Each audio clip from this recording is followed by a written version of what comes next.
Yes, you too can have a body like mine, if you're not careful. Pathetic, isn't it? But here to show us what the human body can look like is rather a remarkable man. We've just been watching him in action, Arnold Schwarzenegger. Arnold is probably the most successful bodybuilder of all time. He's won the Mr. Universe competition 5 times and the Mr. Olympia competition, which is the American version, a staggering 6 times. Arnold, let me start by asking you this. Can anybody build muscles like this? I mean, could I, or is it something you're born with? No, I think anybody could build muscles like that, but it's not to the interest of anybody. I mean, a lot of people go into weight training and just want to do it for fitness or for health and for other reasons like that. Only 5% of the people who are training with weights are doing it for the reasons I did it for, which is, you know, to go into competition, to try to win Mr. America or Mr. Universe or Mr. Olympia. And it was just a goal that I had when I was 15. Why did you start to do it? I mean, were you bullied when you were little, or have sand kicked in your face? No, we don't have that much sand in Austria. But I tell you, I just got into it because it really felt great doing weight training. I did it for soccer, you know, and like a lot of soccer players do weight training to strengthen their legs.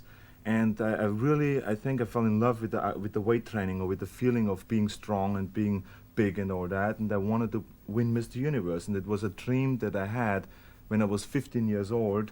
And it's a dream that a lot of kids have, and that's what the film Pumping Iron is about a dream that kids have, and they make it come true in a film. You know, you can see that, and that's what I did. Well, although it's a dream that would never come true in my case, supposing I wanted to put a bit of muscle on, we've got a set of weights here in the studio. Yeah. Perhaps you could show us some basic exercises that would just start you off on the right track. Yes, first of all, I have to compliment you for your physical development, because you really look very athletic and good, so don't put yourself down. You're just saying Okay.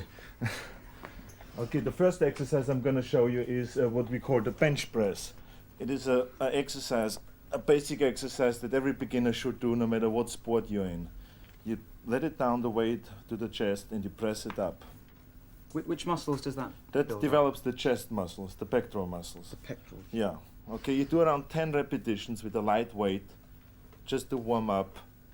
And you Okay. do it then 5 times. Can I have a go? Yeah, sure. Try it. Right. I suppose if you haven't got a bench like this, you could almost make do with a couple of chairs. You can do it on the floor, or that's the great thing about this exercise, is you can do it at home. Okay, just let it down slowly and press it up to my hand. Okay. And breathe out when you press up. Yeah, that's very Like good. that? Yeah. Okay, keep doing 2 more repetitions. How many? 2 more. 2 more. Okay, great. You How did heavy it. is this bar? Now this is only 65 pounds. Only. Yeah. The Okay. next exercise you do after that is what we call a squat, or knee bends. You put the weight behind your neck, Uh-huh. and then you go down below parallel. Now this is an exercise that every athlete is doing. Skiers, soccer players, football players, everybody is doing it. Why don't you try one? Okay.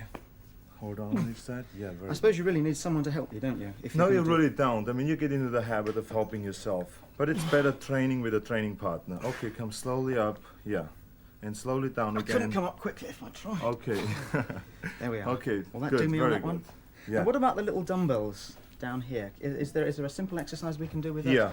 Because I should imagine that they're not too expensive. So perhaps if you're thinking of starting, Right. you might be able to invest in. a Okay, set the of those. dumbbells are very good for arm development, for, let's say, the biceps, okay? You start around your thigh area, and then you move them up slowly to your shoulders, and down again, up.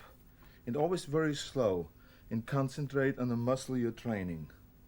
It's a very simple exercise that everybody can do right from the beginning. Why don't you try to do one? When you go in for a bodybuilding competition, what are the judges looking for? What they're looking for: proportion, symmetry, the size of the muscles, you know, how you can pose and present the muscles to the judges. Okay, why don't you do it the way I did it? You start turning it. You start right on the thighs, and then you turn it up, because the biceps has 2 jobs to do. One is to lift up the forearm, and the other one is to turn the wrist. So that's why we do a full movement. Yeah. Okay, very good, yeah. Okay. Well, we've got some. You're already pumped up. I can't believe that. This man is growing We've had a fast. good look at me doing it. Now we've got a little piece of film of some of your friends in action. Perhaps you'd like to take a look at this Yeah. and tell us just what they're doing and exactly what the exercises that they're doing is going to help. Here it comes. Okay, fine.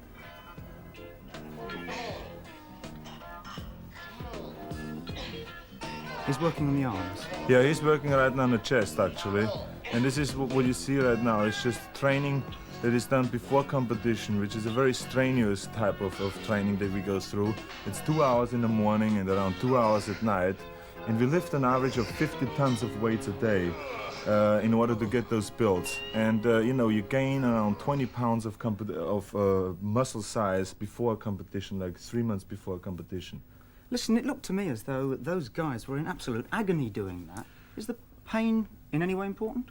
Well, that's the great thing that this film brings out, that you can see, you know, what kind of strenuous exercises one has to go through to become a world champion.